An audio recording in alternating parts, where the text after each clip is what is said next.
Okay. Good evening. Can everyone on the Zoom hear me?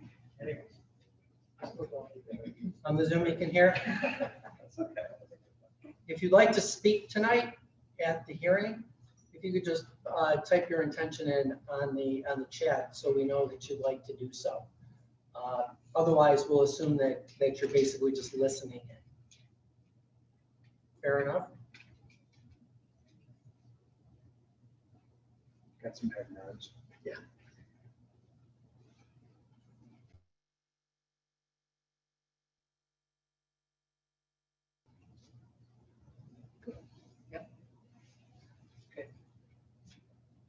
Good evening, everyone. My apologies for having my back to the room or my back to the viewers.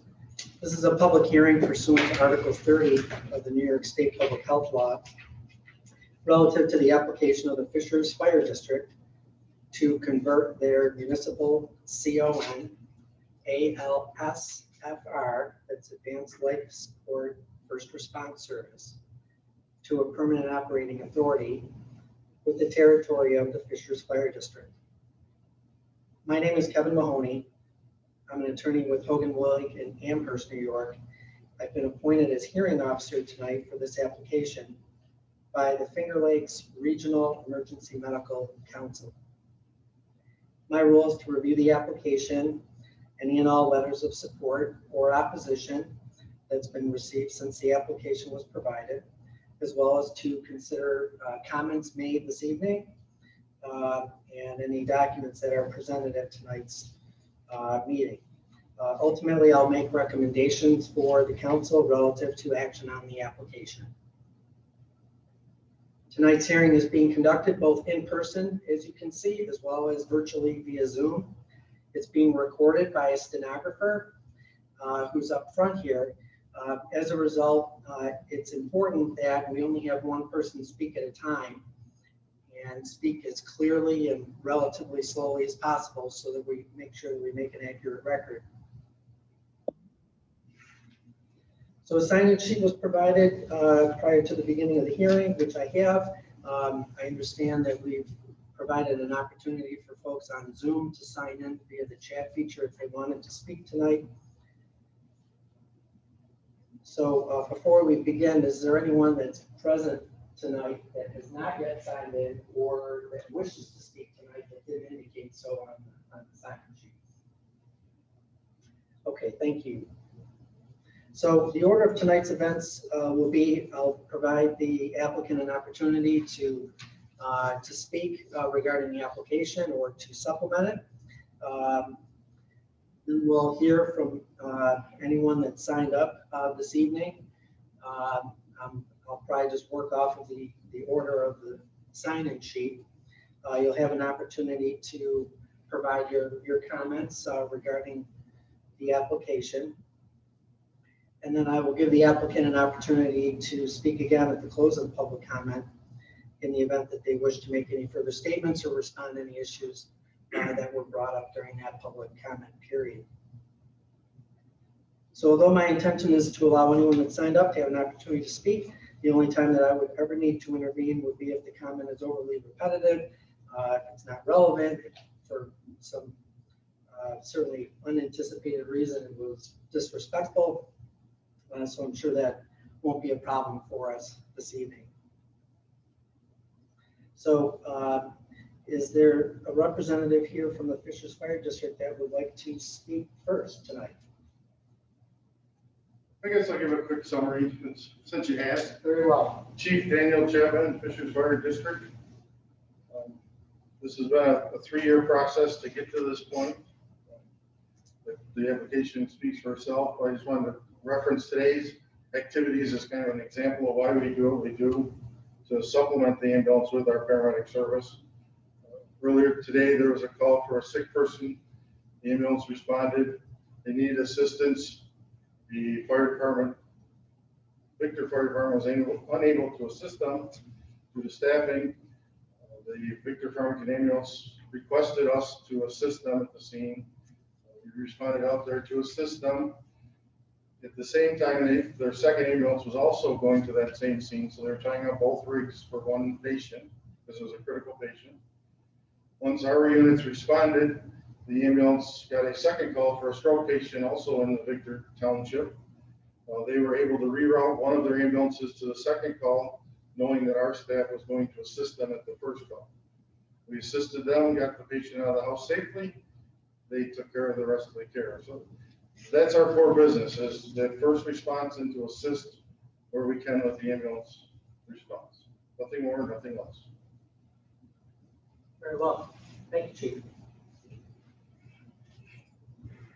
Okay, we'll begin the segment of public comment now. When I call your name, please restate it. Please spell it for our stenographer. If you are here representing yourself, please state that. In essence, what capacity you're appearing tonight, as either an individual or perhaps you're here as a representative for agency. So if you would just indicate that and let us know what the agency is. So the first person I have on the list is Mr. Henry Payne. Mr. Payne? Thank you. Good evening. I'm a homeowner, and my name is spelled P-I-N-K. First name is Henry, H-E-N-R-Y. And I am a homeowner in the Victor district. I've been here approximately 2 years, and I'm in the Fisher Fire Department district.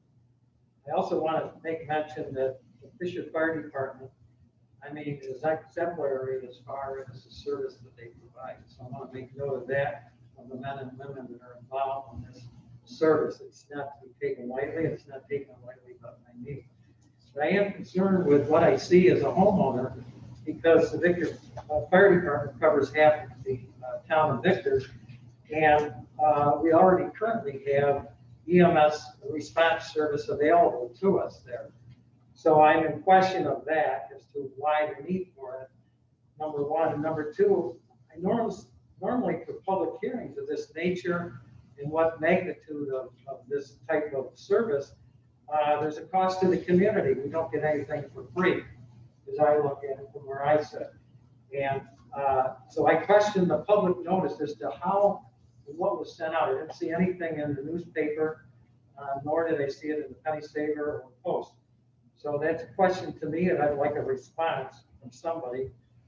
Secondly, I want, again, as I said, notify the fire department that they are providing excellent service. And I want to go on record that I oppose this application. And the reason I oppose it is Victor Fire Department is covering half of our town. It's not covering the entire jurisdiction of Victor. Again, they provide mutual aid service, which I recognize. I feel it's an added cost and burden to the residents. And to me, right now, the fees that we're paying are quite high in comparison to the county funds that are being made available. I believe the Fisher Fire Department makes up almost the budget just currently with what fire service they're offering. Now we're looking at adding additional services. I don't believe this is going to be a free ride for anyone, especially for our fire district. Now, if it's going to be the entire town, which it's going to be, because potentially, as the chief just mentioned, he provided mutual aid. He's going to probably continue to do that, which is rightfully so. I still feel it's a burden to us taxpayers. I want to go on record opposing this. Other than that, I don't have any other comments, but again, there's an excellent service being provided for the fire service. My understanding as to one of the meetings that I attended last month, that the majority of our fire department service representatives, whether it was men and women that support it, are trained in this activity. But I don't want to get ourselves into providing an ambulance service when we already have one available to us. And again, this should be service for the entire town, which is going to happen, but the taxpayers of Fisher are going to pay for it. I'll close on that. No, thank you for your time. Very well. Thank you, Mr. Payne. Okay, next on the list I have James Hood. Mr. Hood? Is it okay for me to remove my mask? Absolutely. Mr. Mahoney, members of the council, my name is James Hood, H-O-O-D, and I serve as volunteer president of Victor Farmington Volunteer Ambulance Corps, Incorporated, the transporting certificate of need holder for the primary territory covering Fisher's Fire District. Victor Farmington does not support Fishers Fire District's application for ALS first response. Victor Farmington Volunteer Ambulance has submitted a complete formal written response via mail detailing 14 jurisdictional issues and other failings which require the application to be denied. At this public hearing, we will only highlight some of the major points. There is no public need. DOH Policy 0606 defines public need as the demonstrated absence, reduced availability, or inadequate level of care in ambulance or emergency medical service available to a geographic area, which is not readily correctable through the reallocation or improvement of existing services. Fisher's application does not include any evidence of attempts it has made to improve the existing service and misrepresents Victor Farmington's service improvements in the geographic area. In fact, Victor Farmington has offered to provide free ALS-FR services to the Fishers Fire District twice. Victor Farmington first offered ALS-FR services in January 2019 and reiterated our offer in writing on January 8th, 2021. Fishers has not disclosed this publicly and has neglected to include Victor Farmington's correspondence in its published Board of Commissioner meeting minutes. Fishers has failed to respond to multiple offers by Victor Farmington to improve the existing service at no cost. Fishers' application admits this by including Victor Farmington's offer as evidence in its application. This is prima facie evidence that any public need is readily correctable through the reallocation or improvement of existing resources, and Fishers' application must be denied. Fishers misrepresents the facts in its application, stating, and I quote, VFA has made no legitimate effort to provide routine ambulance coverage by way of an in-service ambulance being located within district boundaries, end quote. The statements in Fishers' application, section 4.14, are unsubstantiated, rely on assumptions, and misrepresent the facts. Fishers' application states that a contract with VFA for advanced services in Fishers Fire District is, and I quote, not considered to be a viable alternative, end quote, but admits to previously contracting with Victor Farmington for an ALS flycar. These are mutually exclusive concepts. Fishers states in its own application that an ALS flycar is insufficient for an even mere 14 days per year and that it requires a full ambulance service. With this admission, Fishers states that an ALS-FR is insufficient and thus opposes its own application, which therefore must be denied.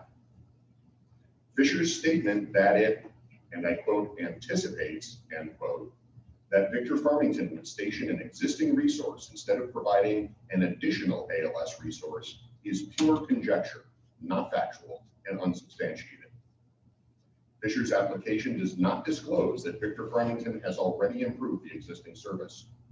Victor Farmington began stationing an ambulance at the Victor Fire District Station in July of 2020. This agreement improves Victor Farmington's response times in the Fishers Fire District.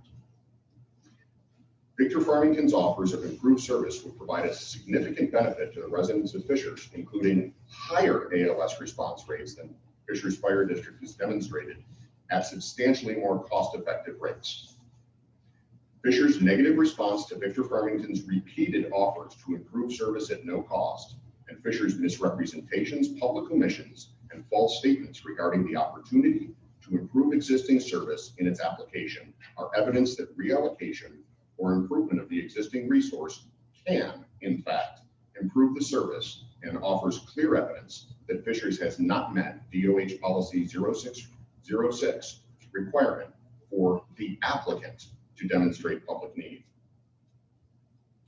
Fishers does not have and never has had an ALS transport agreement as required by the Department of Health. Department of Health Policy 95-03, Requirements for Advanced Life Support First Response Services, Section 2, subsection Q states, and I quote, an ALS-FR service shall have a written agreement with one or more ambulance services which describes dispatch criteria and procedures and which requires the ambulance service to transport any patients in the care of the ALS-FR service and ALS-FR service personnel to a hospital, end quote. This agreement is commonly referred to as an ALS transport agreement. Fishers admits in its application that it has no such written agreement, and furthermore admits that it has been operating an ALSFR since April 3rd, 2020 without a written agreement, in violation of DOH policy and regulation. This admission and evidence should not only result in application denial, it should serve as grounds for and result in a DOH enforcement action. Fishers attempts to submit Victor Farmington's ambulance service agreement with the town of Victor, New York, as evidence of a transport agreement, when it states in its application, and I quote, "An effort to suffice this requirement and to identify a legitimate contract for townwide ambulance services, a copy of the most recent Town of Victor resolution is attached in the appendix," end quote. Fishers is not party to this contract, yet claims to be a third-party beneficiary. Fishers' application attempts to circumvent DOH 9503 requirement for the ALSFR agency to have a written transport agreement by submitting someone else's contract resolution, the Town of Victor. Fishers is stopped from claiming third-party beneficiary status.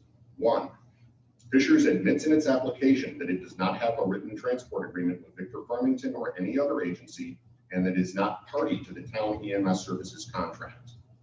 2, Victor Farmington's contract with the Town of Victor does not contemplate nor include any provisions for ALS first response. 3, the application admits that ALSFR patient transport is merely an incidental benefit of the Victor Farmington and Town of Victor contract. The New York Court of Appeals has generally held that demonstrating a third-party benefits claim requires that 1, there exists a valid contract between the contracting parties, 2, the contract was intended for the third party's benefit, and 3, the benefit of the third party is clear and direct and not merely incidental. Fishers' application demonstrates none of these requirements. Fishers has no transport agreement. DOH policy 9503 makes it clear in its statement that and I quote, "an ALSFR shall," end quote, that it is the responsibility of the ALSFR service to establish the required written agreement. It is not the responsibility of any ambulance agency to establish nor to agree to such an agreement. Fishers' application admits that it has not made any good faith attempts to establish the required written agreement. The intent of DOH policy 9503 is to ensure that an ALSFR response agencies have a binding contract describing procedures and requiring transport. Fishers' admission is evidence of its lack of mutual consideration for Victor Farmington Volunteer Ambulance Corps and its patients. Fishers admits to unilaterally denying Victor Farmington compensation, indemnification, risk transfer, insurance, crew sharing, continuity of medical control, oversight, quality assurance, and other medical, legal, and commercial considerations. In short, Fishers' actions deny Victor Farmington the opportunity to protect our organization and our patients. Victor Farmington rejected Fishers' proposed, and I quote, "transport ambulance services non-binding agreement," end quote, which Fishers proposed in January 2019. The proposed agreement was not mutually beneficial, offers no evidence of a good faith effort, nor does it meet the intent of DOH 9503. Despite Fishers' assertions, Fishers has not made any good faith efforts to secure the required agreement since January 2019. Yet Fishers admits in its application beginning operation of their ALSFR on April 3rd, 2020, without the required agreement. Fishers' application further offers no evidence of any enacted resolutions to enter into a binding agreement required by DOH 9503, nor has provided any evidence or any other such proposed written agreements or correspondence in its application. The application must be denied. The call data in Fishers' public application may contain personal health identifiers such as date, location, medical record ID numbers, patient ages over 89 years, and personal medical information such as laboratory test results, illness, injury, and medical treatments. While it is common for applicants to include public 911 dispatch data, The disclosures made in Fisher's application appear to go far beyond this. This has been referred to OCR for review. Fishers is not a municipality. The Fisher Fire District is not a municipality under New York State Public Health Law. New York State Public Health Law, Article 1, Section 2, Subsection 1, Paragraph I, defines municipality to mean a city, village, town, or a consolidated health district. Fire districts are not included in the public health law definition of a municipality, and Fishers is a fire district.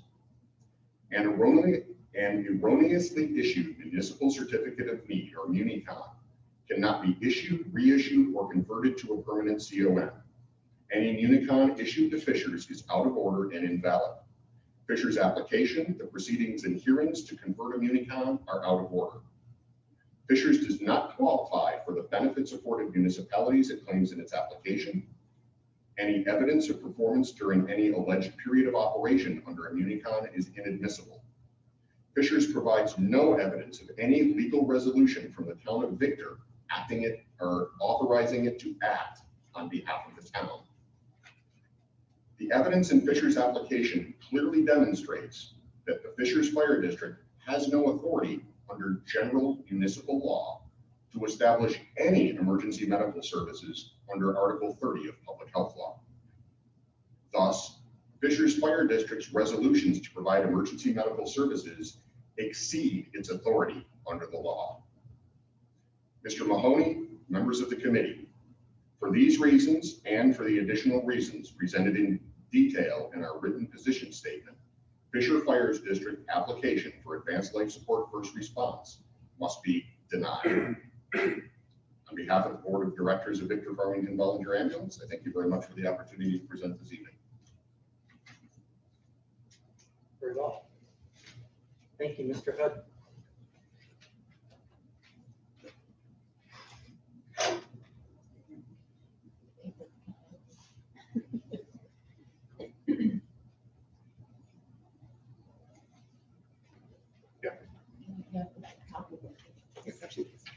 So my forgiveness, I think next up is Al. And how do you spell your last name?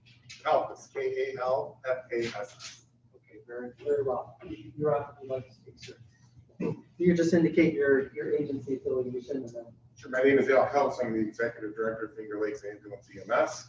We are also a primary CON holder for the area described in this. We, as an agency, are to support the Fisher Fire Department's going ALS first response. We have a difference of opinion.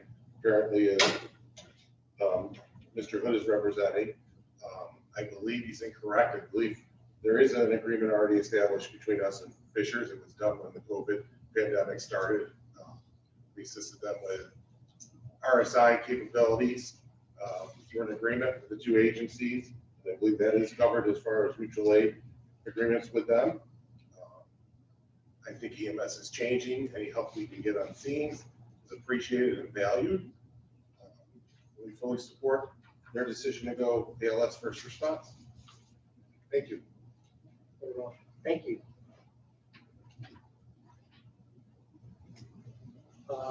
John, is it John Williamson? Williamson, yes. Thank you. Yes, thank you for the time this evening. My name again is John Williamson, WILLIAMSON. And first, just a moment of gratitude for the Fisher Fire Department. I'm a resident, actually Henry and I are neighbors, so it's kind of funny that I see him at these meetings. We don't arrange it or anything. But like Henry, I've been in the Victor area now for 3 years. Actually, just recently, I found out I was in the Fishers area when my taxes start to skyrocket. And that's why I'm here. I'm here as a resident, as a homeowner. And what I've seen in recent years is disturbing. I've heard a lot of things today. Again, the chief is very sincere. Mr. Hood is well documented and gave a lot of tactical and very in-depth information that I didn't know before. And I guess there's two sides of this. There sounds like there's some legal agreement and legalities that need to be worked out between agencies. There's a cost factor that affects myself and about 500 other residents and 5,000 other residents They're very, very concerned. And then there's obviously what the chief had spoke to before, just basically saving lives, right? Which that's why you move places, because you want a good place for your kids to grow up, your parents to be taken care of if there's a problem, or just anything in general. But with any type of service, there's something called a cost to serve. And it's similar to, anything else around your home. If your garden, the hose is going, you don't call a plumber. You walk back there and you turn it off. You know why? Because it's cost effective. When I moved into this area, my neighbors were talking about costs and different things, and they said to get involved. And I didn't think I needed to get involved because I was under the impression that the commissioners that we had in place, they're behind some of these things, were behind the public good and had the residents at heart. But what I'm finding is, if you start pulling back the onion, and again, getting back to the cost to serve, it costs basically about $600 per call for the Victor Farmington ambulance to serve. It costs over $5,000 per call, and this is well documented in our budget of the number of calls versus the annual tax budget and operating budget charged to the residents of Fishers. So getting back to what I said at the beginning, saving lives is everybody's goal. But you have to do it in a cost-effective, rational, reasonable way, because you're supposed to represent, like Henry and myself, are residents. We're not experts in this arena like the chief are or Mr. Hood. That's why we empower these type of people to make logical decisions. But to tax the heck out of us, and again, Henry made the statement. If you look at the fire budget in all of Ontario County, it's about $11 million. And again, this is documented in source. The Fishers residents are paying 5.2 out of $11 million for our fire service.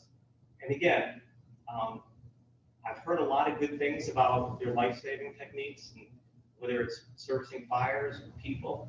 But I tell you what, there's such a thing as overpaying for things, right? And when I move into an area such as Victor, I expect basic necessities. But anyone can sell you $1 million policy to insure a Corolla going down the road. The logic and common sense says, hey, you don't do that. There's a reasonable expectation of services. And for the average homeowner in the Fishers area, for those of you that don't know, we're taxed in excess of $1,200 per homeowner. I moved recently from Carrington, very nice area. Tax base there for us was $300. Never had a fire, never had an EMS call for an ambulance, but I felt good about the service. And whatever happens with myself and other folks talking today, at the end of the day, when people go back to work, to do the right things that they do, I think at the end of the day, people are going to be served, but we need to be responsible, because the people of Fishers elect people to do that responsibility. And the last thing I'd like to say again, the litmus test of this whole thing is there a public need? And there is a redundancy of services here. And for that reason, I do regret the proposal. Thank you, Mr. Williamson.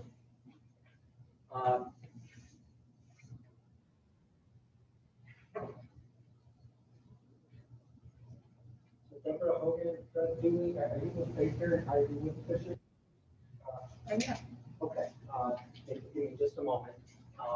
Anybody signed in on the Zoom that wanted to speak? There's nothing in the chat box. Okay.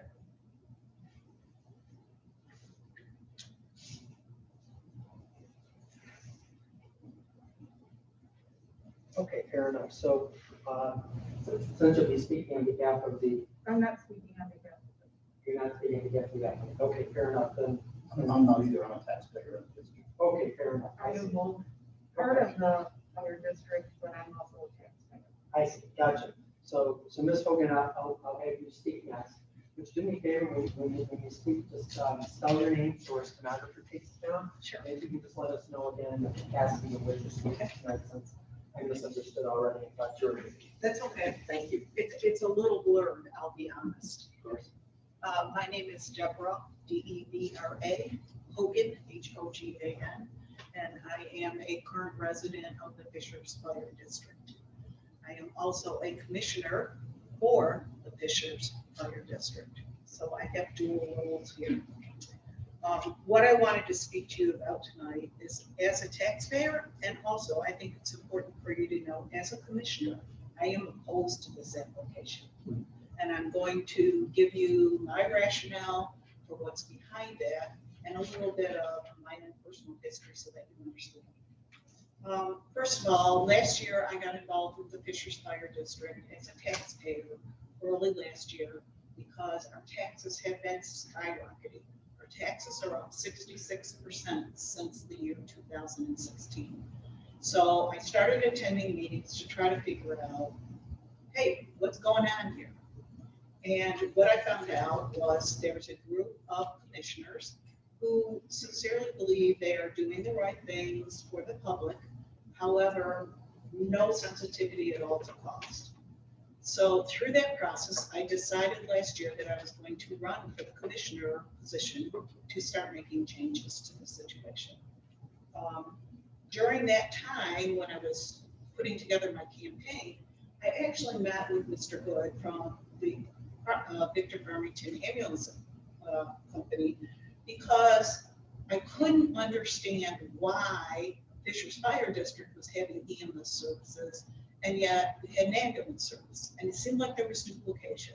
So the answer I got from the commissioners was like, well, this is all about saving lives, and Victor Farmington Ambulance can't get there as fast as we can. And so we are performing a very valuable service. So I said, I met with Mr. Hood to say, hey, so what's the deal here? Is there truth or falsity in this? And he said, Nick, they're right. I can't make it there as fast as they can. But what you need to know is that I have an interest in putting an ambulance on there for the town. I've had an interest in doing that, and they won't let me. So it's like, wow. So then I started looking at the costs, and I said to Jim, so tell me, what does it cost for you guys to put a fly car and a couple people out? And he said, well, you know, in general, for ambulance agencies, it runs between $1,000 and $1,500. Okay, thank you for the information. So then I was elected as a commissioner in January. The very first meeting that I attended as a commissioner was on January 26th. And Mr. Hood actually came to that meeting. And he said the following, look, we've not had a great relationship with the Fishers Fire District. I'm the first to admit it. I am here to offer an olive branch, and I really want to open up the discussion here and see if we can work together. It's ridiculous what's going on. Let's try to work together. So after that meeting, I had a meeting with my fellow commissioners, and I said, guys, what are we going to do about Jim Hood's what he said? And they said, what do you think we should do? And I said, well, I think we should set up a meeting. Just like he asked, I mean, what's the harm in meeting and talking through this? So one of the commissioners said to me, well, then I think you should take that on. And the chairman said, yeah, do you want to take it on? And I said, absolutely, I'd love to take that on. So I sent Mr. Hood an email on behalf of the Fishers Fire District. Here I'm speaking as a commissioner. And I said, we'd like to set up a meeting. Personally, I'd like to see it be a public meeting so we can also collect input from the public about this. And then I sat back and waited. We received a very fast response from Victor Farmington Ambulance saying, yes, let's do it. Let's get together. I've identified the people. Could you set up the date and time? The next thing that happened was our chief interceded and sent an email that said, I think this is an idea that we should go forward. I think that what we should do is work on the operational level and get the operations together. So I responded back to the commissioners and I said, I actually don't agree with our chief. I think that there are high-level issues with both management teams. We need to get in a room. We need to have a workshop. We need to get through this, and we need to talk about it. We need to be big people here. And so there was this, well, we're not sure, blah, blah, blah. And so nothing happened. And I finally sent an email to my fellow commissioners, and I said the following, guys, here are your options. We can A, have a meeting. B, we can ignore everything. Number 3, we can let the operational people go forward. I don't know what to do here. I've been asked to set this up. Please let me know. No response. So the next thing that happened was the chief sent a letter to Victor Farmington Ambulance, and a couple of the commissioners said to me, we want to know their plan. We want to know exactly what they're willing to do. We want to know their plan. So we're sending them a letter. We want a response, which was done on, I believe, March 23rd.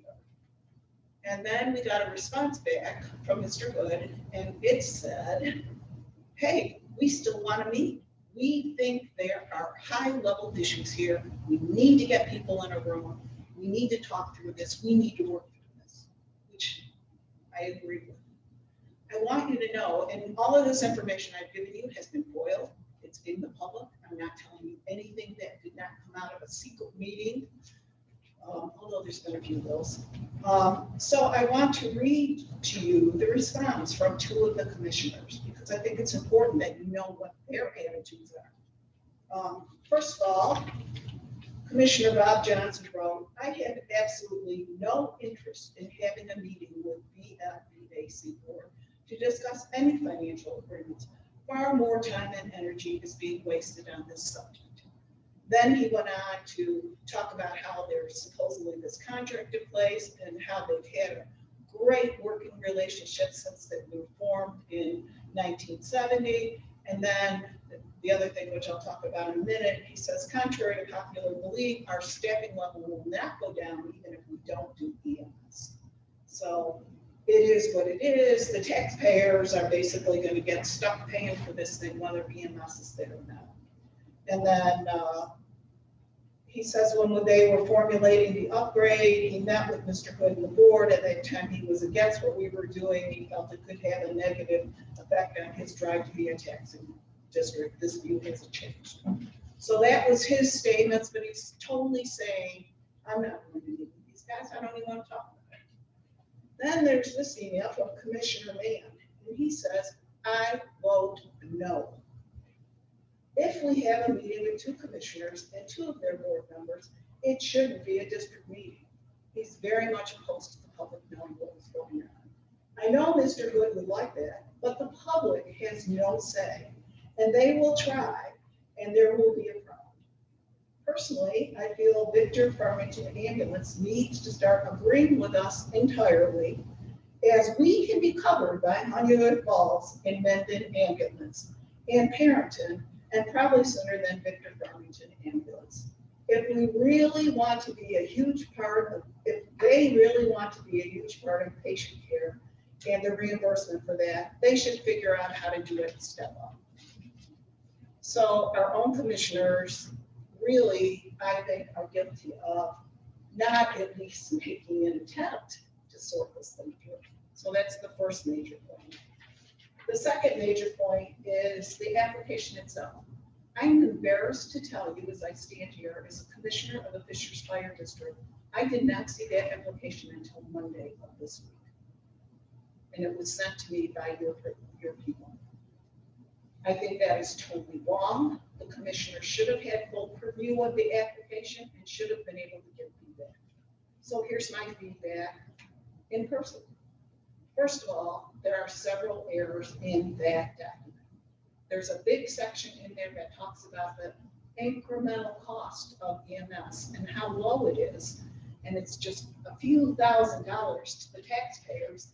And basically it's that argument that, well, even if EMS went away, it doesn't matter because you still have to pay the flight. What I need you to understand is we should set fire off to the side. There's a group of taxpayers who have worked, have approached the commissioners. We have at least two plans that would lower our taxes by over $2 million. We are a $5.2 million fee right now that we're paying, and it would lower our taxes by $2 million. Now, if we did that, right now, the incremental cost of our service, the cost of our service for an EMS call and for a fire call, as you heard, is about $5,500. If the EMS portion of this went away because you said there's not a need and Victor Farmington Ambulance could service the need, the cost per fire call would be $12,000. So the whole justification for this application is strictly to employ this huge staff that we have. They don't want to reduce the staff, and frankly, without EMS calls, there's a big problem. If you compare us, we are a district of 5,000 people. We had approximately, I think it was 967, but let's call it 1,000 calls last year. The remaining part of Victor, which has over 10,000 people, had 300 calls last year. How can we have 3 times as many of half the people? It's because we're not allowing the Victor Farmington ambulance to do their job. And we are rushing to every call. As a matter of fact, we are the only fire district in Ontario County that forces 911 to send us every call, EMS or fire. And they do that because they want to send the trucks out so that they can prop up their numbers. This is all a shell game, folks. If they just did the right thing and let us employ Victor Farmington ambulance, we would save a lot of money as taxpayers. And by their own admission at the meetings I have been at with my fellow commissioners, they agree that if the ambulance company was stationed in our district, there would be none of all this stuff that's in the application about how much faster they are, that would all go away. The cost of a firefighter is $92,000 last year. Mr. Good told me that the cost of a crew person for EMS, which they could service, is about $50,000. So we are paying double, and we don't need to. We have this fantastic service. The people are great. Don't get me wrong, do a good job. I am not here to criticize the people who are doing the job. I am here to criticize my own fellow commissioners who refuse to deal with the tax issue that we are dealing with and do the right thing by the public by putting in the right service. So this whole thing in their application about it being incremental is false. It's false. And the cost, as I said, we are paying as taxpayers $5,500 per EMS call, and it typically is between $1,000 and $1,500. So we're being overtaxed there as well. What I've seen is no willingness to try to change the situation. Our commissioners love our firefighters. We have 26 full-time firefighters for a town of 5,000. We are 42% of the county's bill, as you've already heard. And frankly, I challenge you to look into those EMS calls, because the next thing you're going to find is that a lot of those are totally unnecessary.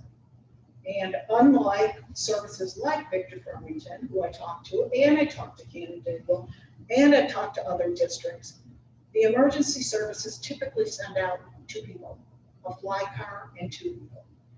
Our data, if you look at it right from the chief, we send out 6.57 people on every EMS call. Not to mention the wear and tear on fire trucks, because we send 2 fire trucks to every EMS call. It's just ridiculous. So is there a need? Absolutely not. This is all about justifying our fire district, which frankly, you guys shouldn't be concerned with. You need to be concerned with EMS and can we provide our citizens with what they need? And I believe 100, maybe 1,000% that we can do that in a much more cost-effective way, and it's available to us. All we have to do is open the door and talk, which there has not been a willingness to do. Thank you for your time. Thank you.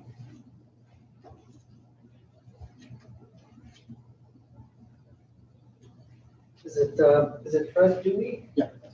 Mr. Dewey, you wanted to speak, correct? Yes, I do. Okay, fair enough. Yeah, if you could just spell your name and just state your affiliation. Sure, my name is Fred Dewey, Dewey, 1170 Strong Road in Victor. Hey, Fred, can I just add one more thing that I Yeah, forgot? No problem. One more thing I want to say to you folks, and I am really upset about this issue, is when I went through the application, when I received it on Monday, I believe there are serious HIPAA violations that are in there. And I have been round and round with the lawyer for the Fishers Fire District about HIPAA information, because before I was a commissioner and after being a commissioner, I've been trying to collect statistics to help understand the situation. And I've been refused in many different directions, especially as a citizen, around HIPAA rules. And so I get this thing on Monday, this application, and I'm looking through it and I'm like, wow, this looks like HIPAA information that's all over this application. And my comment to you is, if these guys can't even manage HIPAA properly, what are we doing handing them an EMS service? Thank you. I'm sorry for that. No problem. Thank you, Ms. Hogan. Mr. Dewey. So I'll be brief. I'm a taxpayer in the town of Victor and in the fire district of Fishers Fire District. And I have read the invitation for this hearing, and it's focused on need.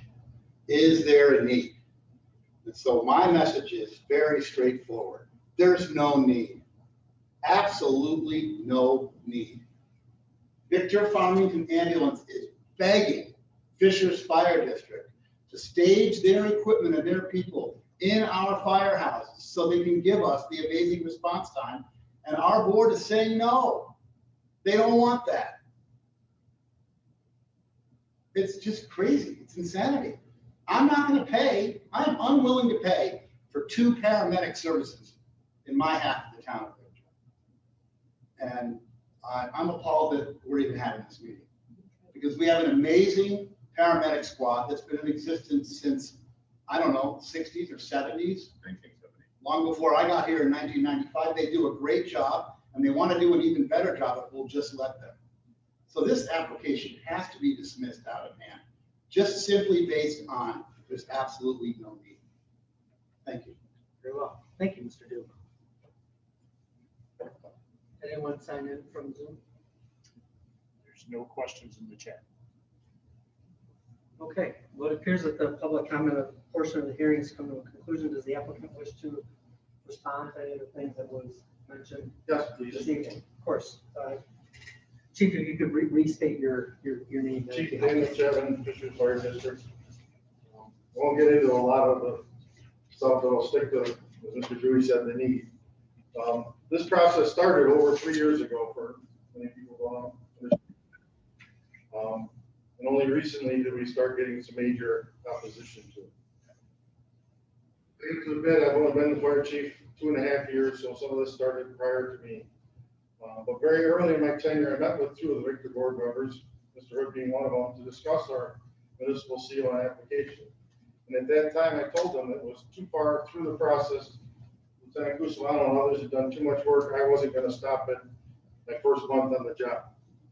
But I asked them if they could show me an improvement to the service over the next 2 years, that I wouldn't apply for the permit COA. I didn't see an improvement in our side of town. I understand their base location, and that's part of their business model, and I get that. The way I understand it, currently, they staff 2 ambulances from 6 a.m. to about 11 p.m. and 1 ambulance overnight. This is for 2 towns of 26,000 residents and about 75 square miles. There's an FBA standard that we try to meet as far as EMS response. And they recommend having 2 paramedics on scene, as well as 2 basics on cardiac type calls. By us going and assisting the ambulance, we help them to meet that standard. On average, we're on scene 4 minutes or 5 minutes, 5.14 minutes. Their on scene time this last year, and I don't know how much it improved when they did move to Victor's Firehouse, so I can't comment on the improvement since then. But for the year, they averaged 10.8 minutes on scene. At the start of this program, we had 5 paramedics already on staff. Since then, we've hired 1 firefighter who came with his paramedic. We sent 1 firefighter to AEMT class. Since the program started, we have not raised the tax rate. Yes, this program has cost, everything costs money, but we've absorbed it through our process, so we didn't increase our tax rate. I've said all along, they're welcome to park at our firehouse. We just don't have indoor parking space for them. Since I met with them in April of 19, I said, they're welcome to park at our firehouse. They're welcome to park anywhere in the district. We don't have control over them. Most ambulances that I'm used to from the grease and the running boards park in gas stations or mall parking lots or something like that. So we don't limit where they park if they choose to be on our end of town. We just said we don't have indoor parking right now. January of last year, I was told Carlotta was the primary point of contact for all Victor Farmington ambulance stuff. There was an email sent to me when he was made chief of the operation, so all my contacts have been with him. April of 19, when I did meet with the board members, I did ask for that transport agreement to be signed so we could meet the standard and start to move forward as a mutually respectful organizations. They denied signing that agreement. We spoke with the Department of Health and said, hey, they won't sign it, but they have a contract with the town that we're in. Is that good enough? The Department of Health told us at that time it was. The town of Victor and the Ontario County boards both sent letters of support for our operation because they understand the value that we bring to the people. And to clarify, my commissioner, we send one truck with 2 to 3 firefighters. The way our data is, it shows differently because, as I've told her, one of the things that we need to fix is the data entry process. But on average, for an EMS call, we only send 1 fire truck with that group. That is not what your data says. And I completely agree, that's not what the data says. That's a fault in the data entry that we're working on.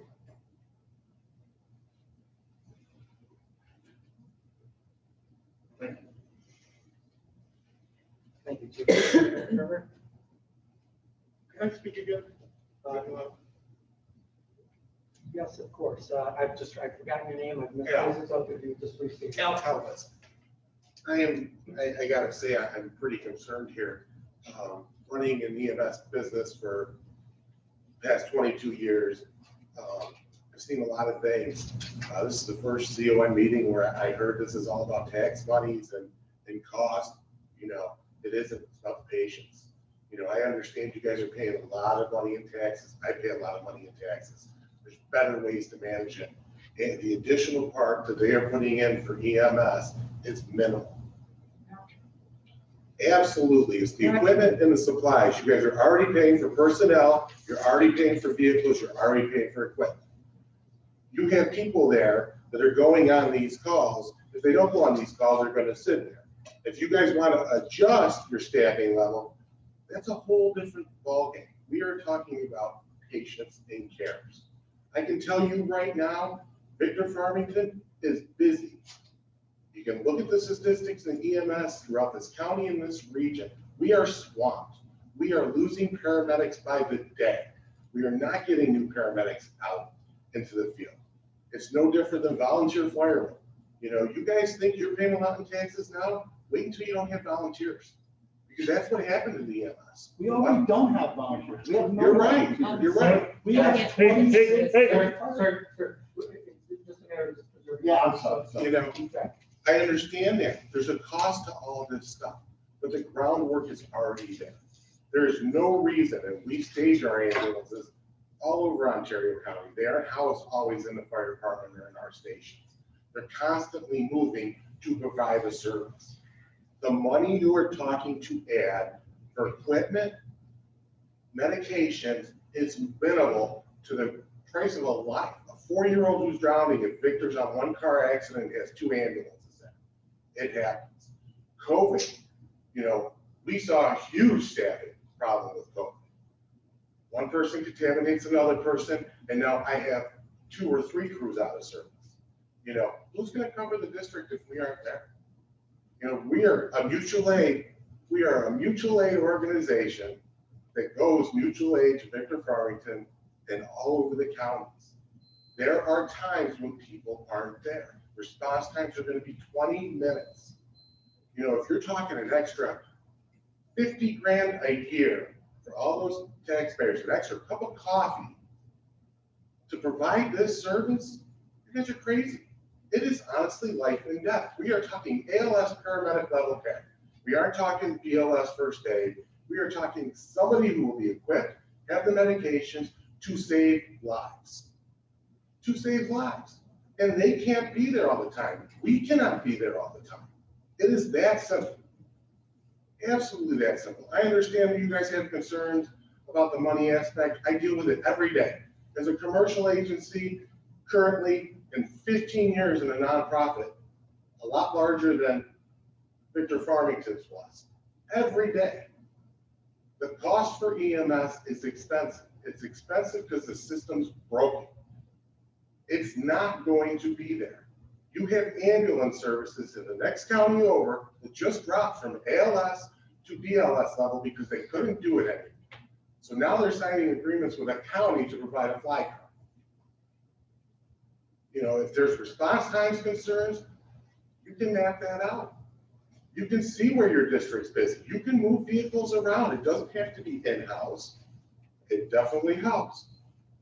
But we're talking nothing for more service, better care for your family members, friends, neighbors, visitors to your place, for an ALS first response fire department that isn't going to be transferred. With that being said, yes, you also have to support your ambulance service. This is, you know, there is no way a for-profit ambulance service with call volumes less than 1,500 billable is going to survive without donations or tax subsidies. You're going to see it go up. It's got to if you want an ambulance service in your neighborhood. It has to. It's expensive, and that's because of insurance issues and a flood of other ones. So, I mean, really think about, you know, the need for patient and how much. You know how much it's actually going to cost. Get a breakdown. But, you know, don't look at this, my taxes are way up here, you know, because of X, Y, Z. Get all the facts, break it out in budgets, because this should not cost a lot of money to equip what you guys already have to provide a service. Thank you. Thank you. Mr. Hood. If I might, a couple of comments for me about my agency. Of course. Last I knew, Finger Lakes had transported 0 I patients. can't hear you very well, Mr. Hood. Last I knew, last I knew, Finger Lakes Ambulance had transported 0 patients from the Fishers Fire District for the last number of years, correct? No, I cannot. I cannot verify that right now. Close to 0. I can't verify that right now. My agency has had no difficulty with staffing. My agency has had 0 difficulty with COVID. I resent the accusation that we are having the kinds of trouble that a commercial agency is having. And I would appreciate it if you would not make such insinuations. I'm done.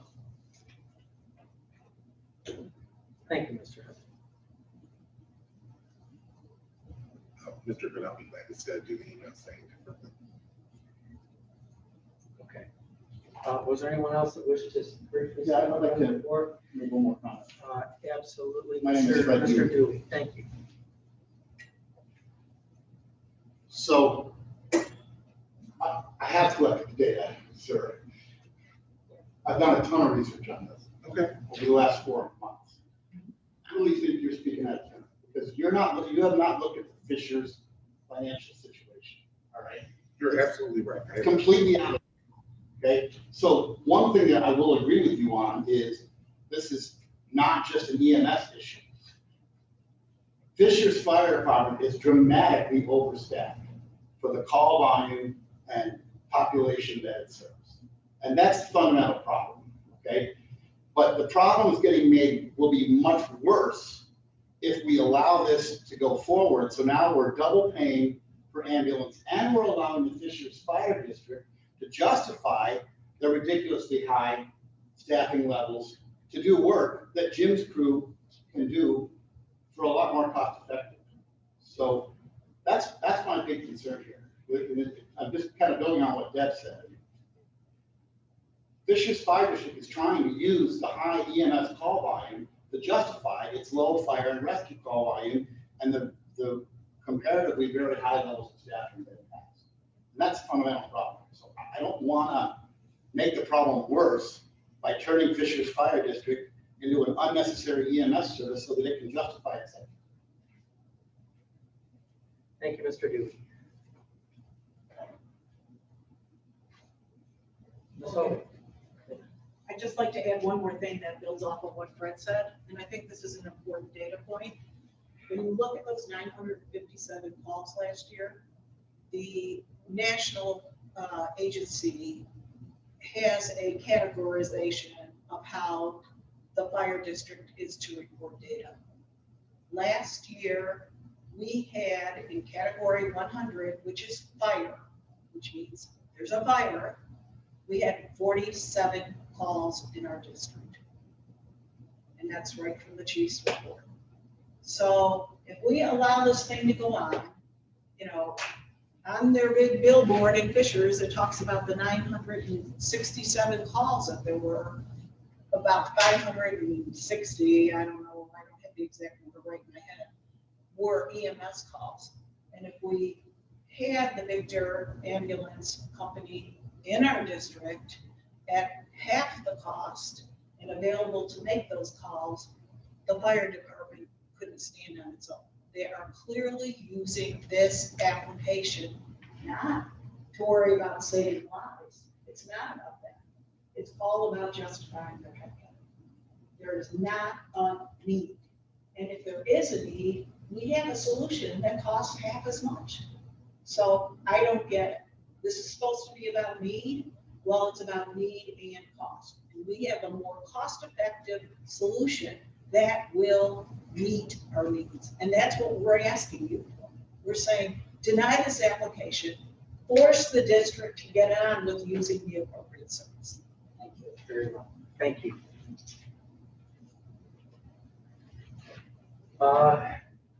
Chief, any response to what was brought up? Okay, fair enough. Can you tell us when you'll make a decision? As soon as possible. And I realize that this is something that's important to everyone. I also want to do a fair job of it. I have a very healthy application to go through. And I'm definitely the kind of person that I'm going to read through this. I'll be reviewing the transfer as well. So I'm going to try to balance that for you. So the DOH process calls out a timeline. Right. Could you just let us, where are we in that timeline? When does the 60 days end? So That's what I'm trying to understand. for the purpose of the process, this is the public hearing. Yeah. Next comes a REMSCO vote that is likely to be scheduled within the next week or so. Could you speak up? Sure. So the REMSCO will schedule a special meeting in which they'll vote with the regional representatives of the committee, likely before the end of the month. Can the How does the public, public find out about that meeting? yes, can we attend that meeting? So everything is virtual in today's atmosphere because the REMSCO is a body of 30 members, and there's no facility that's capable of spacing out 30 people. So the link will likely be published on our website, which is flremsc.org.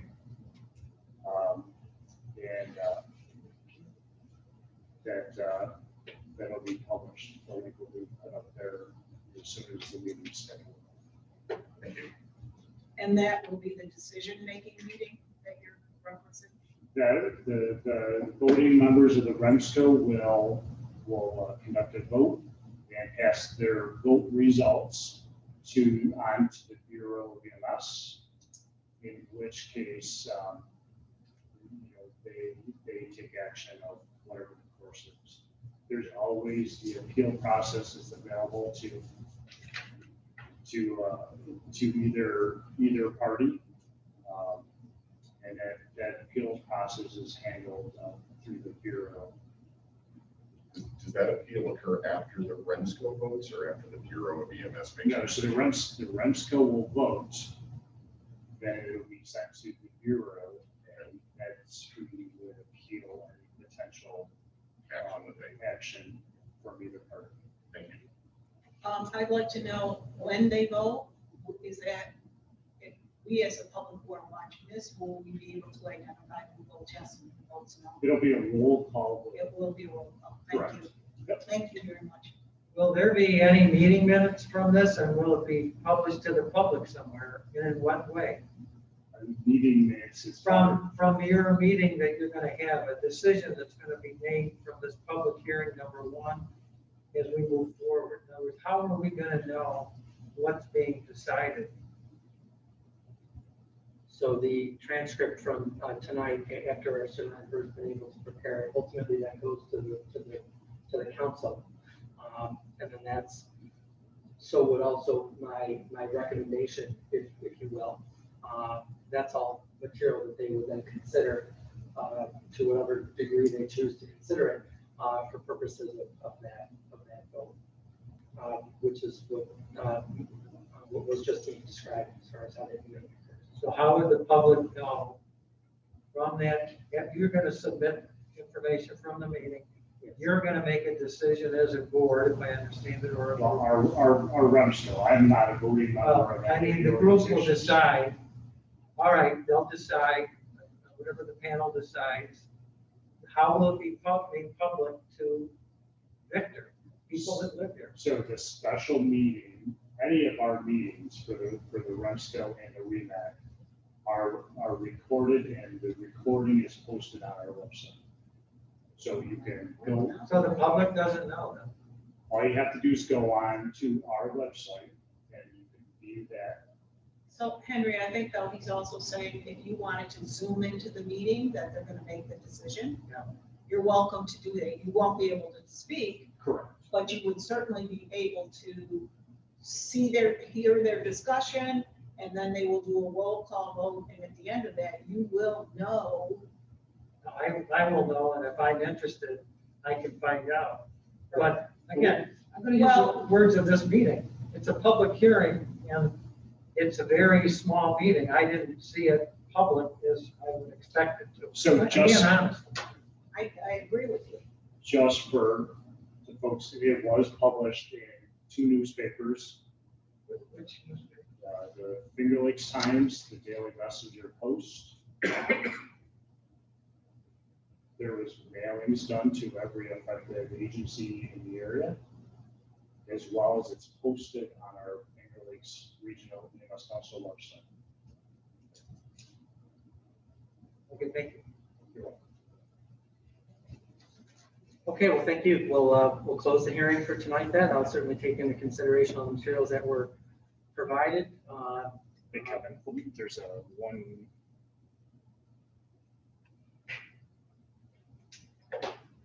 there's one individual that would like to speak, and Ellen Sana, Very well. Why don't we give Ellen an opportunity then?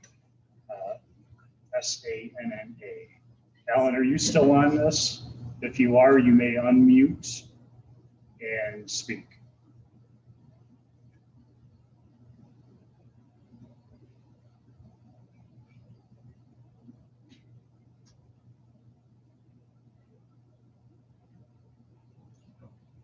So all Ellen would like to say, she wants to go on record as saying that we partnered with Victor Farmington and EMTs, and they are not in support.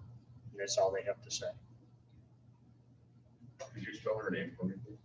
Sanna. Thank you. Okay, very well. Then we'll close the hearing now. I'll take into consideration all the letters and materials that we've received, and I'll provide that recommendation as soon as possible. Thank you all for coming. Safe travels. Thank you. Thank you. Thank you for the opportunity.